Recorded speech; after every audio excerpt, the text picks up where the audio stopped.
Dahiwadi police station हद्दीतून 14 जण तडीपार। दहिवडी पोलिसांच्या प्रस्तावावर प्रांताधिकाऱ्यांचे शिक्कामोर्तब। पाहूया सविस्तर बातमी। गणेशोत्सव आणि ईद-ए-मिलाद हे सण सध्या मोठ्या उत्साहात साजरे होत आहेत। या काळात कायदा व सुव्यवस्थेचा कोणताही प्रश्न निर्माण होऊ नये, गणेशोत्सव व ईद-ए-मिलाद हे सण शांततेत पार पाडावेत, सामाजिक स्वास्थ्य बिघडू नये म्हणून दहिवडी पोलिसांनी प्रांताधिकाऱ्यांना पोलीस स्टेशन हद्दीतील एकूण 14 सराईत गुन्हेगारांना तडीपार करण्यासंदर्भात प्रस्ताव पाठवला होता। या प्रस्तावावर प्रांताधिकारी उज्ज्वला गाडेकर यांनी शिक्कामोर्तब करून गणेशोत्सव, ईद-ए-मिलाद या सणांच्या काळात तडीपार केलं।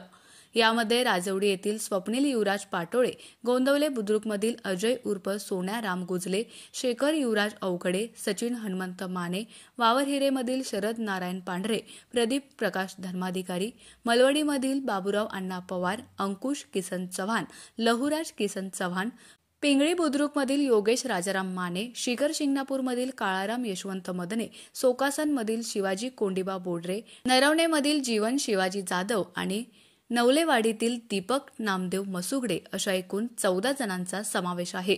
या सर्वांना गणेशोत्सव व ईद-ए-मिलाद या सणांच्या काळात दहिवडी पोलीस स्टेशन हद्दीत प्रवेश करण्यास आणि राहण्यास मनाई करण्यात आली आहे।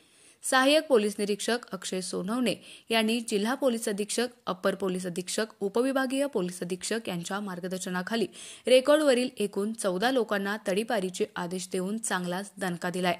या कारवाईमुळे सामाजिक स्वास्थ्य अबाधित राहण्यास मदत होणार असल्याचं सहाय्यक पोलीस निरीक्षक सोनवणे यांच्यासह दहिवडी पोलिसांचं कौतुक होतंय।